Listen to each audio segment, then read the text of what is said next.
अस्सलाम वालेकुम। मैं हूँ doctor Mohammad Qasim Taimuri homeopathic clinic Haripur Pakistan से आपसे मुखातिब हूँ। आज हम बात करेंगे जी सेक्सुअल एनहांसमेंट की जो मेडिसिन इस्तेमाल की जाती हैं, जो मर्द हजरात जिनका कसरत से इस्तेमाल करते हैं इसके ऊपर। और सेक्सुअल टाइमिंग जो है, टाइमिंग से रिलेटेड जो है बहुत सारे सवालात आते हैं। बहुत सारे मर्द हजरात जो है हमें रब्ता करते हैं। बाज़ दफ़ा लोगों की ख्वाहिशात या तवक्कुआत को सुन के बड़ी हंसी भी आती है और अफसोस भी होता है। सम टाइम ऐसे होता है, पेशेंट फ़ोन करते हैं, डॉक्टर साहब मेरे साथ ऐसे मसला है, मुझे टाइमिंग का मसला है जी। अच्छा जी, अच्छा आप बताएं आपकी टाइमिंग कितनी है। वो कहते हैं जी 6 मिनट है, 10 मिनट है। और इतनी अच्छी परफॉर्मेंस के बावजूद जो है लोग जो होते हैं वो सेटिस्फाइड नहीं होते हैं। ठीक है, याद रखें जो नेचुरल सेक्शुअल स्टेमिना, जो सेक्सुअल सेशन की जो टाइमिंग होती है वो कम से कम जो है वो 3 मिनट्स जो होनी चाहिए। 3 मिनट्स सेक्सुअल टाइमिंग जो है, सेक्सुअल इंटरकोर्स की टाइमिंग बहुत बड़ी टाइमिंग है। क्योंकि एक सेक्सुअल जो एक्टिविटी है ये बड़ी हेल्दी एक्टिविटी होती है, इट्स बेस्ट एक्सरसाइज। तो 3 मिनट जो है, जो आपकी जो सेक्सुअल टाइमिंग है, ये आप इससे कम है तो हम उसको ट्रीट एज अ मतलब कि ट्रीटमेंट जो है हम अपने पेशेंट को लेते हैं, उसकी ट्रीटमेंट करते हैं।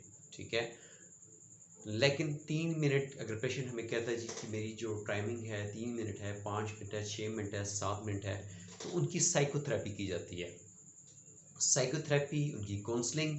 तो उस साइकोथेरेपी से, उस काउंसलिंग से उनमें सेटिस्फेक्शन लेवल उनका बरकरार हो जाता है और उनकी जो गलत फहमियाँ होती हैं, जो मिथ्स होते हैं, वो सारे क्लियर हो जाते हैं और वो एक अपनी हेल्दी लाइफस्टाइल को एंजॉय करने के काबिल हो जाते हैं। लेकिन इसके बदले जो दूसरे लोग होते हैं जिनका रियली कोई ना कोई इश्यू होता है सेक्सुअल हेल्थ को लेके, कि उनका टाइमिंग जो है 30 सेकंड से भी कम है, 1 मिनट से भी कम है, सेक्सुअल इंटरकोर्स स्टार्ट होते ही जो है वो रिलीज़ हो जाते हैं। तो ऐसे पेशेंट्स होते हैं, स्पेशल पेशेंट्स होते हैं जिनको स्पेशल तवज्जो की, प्रॉपर डायग्नोसिस की ज़रूरत होती है। और ऐसे लोग जब हमारे पास आते हैं तो वो बड़े अरसे से जो है वो दिखने में आता है कि वो व्याग्रा का डिफरेंट टाइप की सेक्सुअल एनहांसमेंट की ट्रीटमेंट ऑलरेडी ले रहे होते हैं। तो पहली बात तो ये है कि आप जहन में ये क्लियर कर लें कि अगर आपकी टाइमिंग, आपका सेक्सुअल इंटरकोर्स जो है 3 मिनट तक आप इसको लेके जा सकते हैं तो आपकी किसी किस्म की ट्रीटमेंट की ज़रूरत नहीं है। आप इसको फोरप्ले को आप उसको ऑर्गेनाइज करें, इसको आप इंजॉय करें। उसके बाद आपको जो जो सेक्सुअल इंटरकोर्स है, 3 मिनट का टाइम बहुत बड़ा टाइम है आपके लिए। इसमें आपको पैनिक होने के लिए, परेशान होने के लिए, या आप ये समझिए कि आपको किसी किस्म की कमज़ोरी है, आपको इन तमाम किस्म की गलतफहमियों का शिकार नहीं होना चाहिए।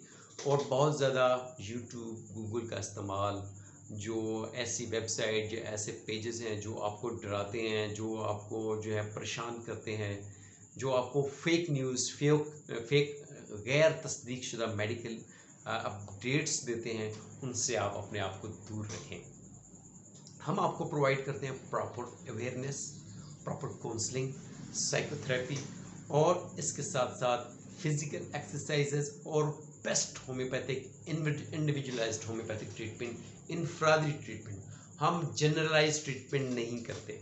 ठीक है, जनरलाइज ट्रीटमेंट जो होती है कि एक ही मेडिसिन होती है और वो सबको दे रहे होते हैं, ये खाएं जी आपका ये मसला हल हो जाएगा, ये खाएं जी ये आपका मसला हल हो जाएगा।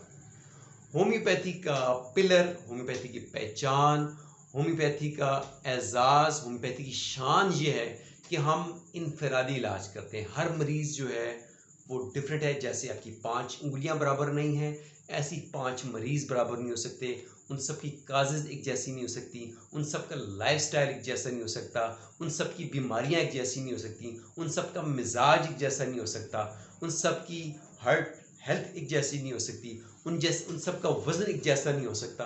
तो हर मरीज़ जो है वो अपने आप एक इनफरादी तौर पे अलग है। तो उसके लिए उसकी individualised treatment, specialised treatment, customised treatment देने के लिए उसका लाइफस्टाइल, उसकी सिम्पटम्स, उसकी फैमिली मेडिकल हिस्ट्री, उसकी पास्ट मेडिकल हिस्ट्री, ये ओवरऑल जब हम केस टेकिंग में सारी चीज़ें हमारे साथ सामने आती हैं तो उसके लिए फिर हम इंडिविजुअलाइज ट्रीटमेंट रिकमेंड करते हैं जो वर्क करती है। याद रखें, आप जनरलाइज ट्रीटमेंट की तरफ जाएंगे तो सारी उम्र वो गोलियां, वो टैबलेट, वो कैप्सूल खाते रहेंगे। अपना पैसा, अपना वक़्त और अपने वाइटल ऑर्गन्स को आप तबाह करते रहेंगे। वाइटल ऑर्गन्स कौन कौन से हैं? आपके गुर्दे, ठीक है, आपका दिल, आपके लंग्स, ठीक है, आपका ब्रेन। जो वाइटल ऑर्गन्स हैं इनको आपने बचाना है, इनको आपने प्रोटेक्ट करना है। जब आप विएग्रा टाइप इस तरह की सेक्सुअल एनहांसमेंट की ट्रीटमेंट लेते हैं, मेडिसिन खाते हैं, वो मसनूई तरीके से आपकी ब्लड सर्कुलेशन को एनहेंस करते हैं, तो उसका असर आपके गुर्दों पे। ज़ाहिर बात है, आपने मेडिसिन खाई तो गुर्दों के ज़रिए उसने खारिज होना है। आपका हार्ट, खुदा न खास्ता आपका दिल कमज़ोर है तो आपने इसके ऊपर एक्स्ट्रा बर्डन डाल दिया, हार्ट अटैक हो सकता है, फालज हो सकता है, ठीक है, कुछ और कॉम्प्लिकेशंस हो सकती हैं, किडनीज फेल हो सकते हैं। तो कोई भी मेडिसिन किसी मुस्तनद डॉक्टर की रिकमेंडेशन के बगैर आप इस्तेमाल ना करें, ठीक है जी। तो होम्योपैथी जो है जी, माशाल्लाह से हम ट्रीटमेंट करते हैं, लेकिन इसमें आपके लिए वो जैसे आप दूसरी मेडिसिन खाते हैं आपको फौरी एकदम आपकी ऑरेक्शन होती है, ऐसा नहीं होता।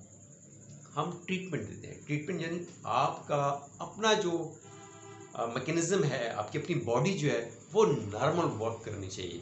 तो मेडिसिन से अगर आप प्रीमेच्योर एजुकेशन का शिकार हैं, सूरत इंजाल का शिकार हैं, हाइपर सेंसिटिव पीनेस है आपका, और इसके साथ सेक्सुअल परफॉर्मेंस एंजाइटी है या डिप्रेशन है, या इसके साथ आपकी हार्ट डिजीज़ हिस्ट्री है, या कोलेस्ट्रॉल, ट्राइग्लिसराइड है, ठीक है, या कोई भी किसी किस्म का आपका आर्जा है, तो आप उसके लिए अपनी treatment customise, individualise, specialise treatment लें और अपनी हेल्थ को नेचुरली होम्योपैथिक मेडिसिन से रिस्टोर करने की कोशिश करें। और आपकी टाइमिंग जो है आपकी 3 मिनट तक आपकी चली जाती है, तो ये आपके लिए कामयाबी है, ठीक है।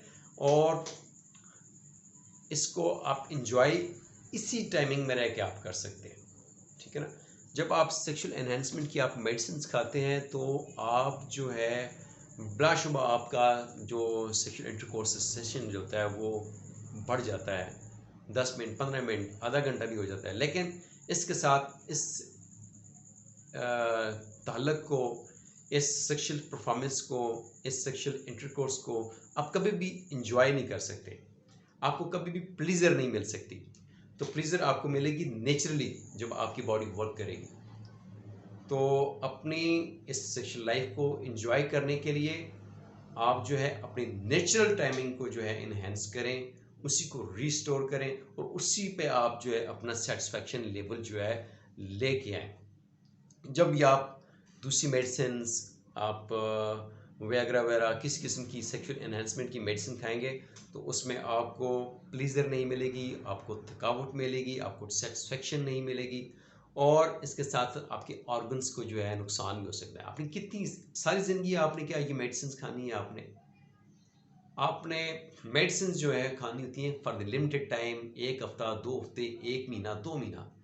लेकिन ये सारी ज़िंदगी आप गोलियां खा के, टैबलेट्स खा के, स्प्रे यूज़ करके अपनी सेक्सुअल परफॉर्मेंस को इन्हेंस नहीं कर सकते। ये आपके लिए अच्छा नहीं है, आपके पैसे का भी ज़ाया है, आपकी सेहत का भी ज़ाया है। तो मेरा आपको यही कहना है कि आप होम्योपैथिक ट्रीटमेंट लें, इसके साथ अपने लाइफस्टाइल को इम्प्रूव करें और उन काजिंग फैक्टर्स जो हैं, जैसे आपका वेट ज़्यादा तो वेट को कम करें, स्ट्रेस है, डिप्रेशन है तो स्ट्रेस डिप्रेशन को मैनेज करें, ठीक है, परफॉर्मेंस एंजाइटी है तो उसको मैनेज करने के लिए ट्रीटमेंट लें।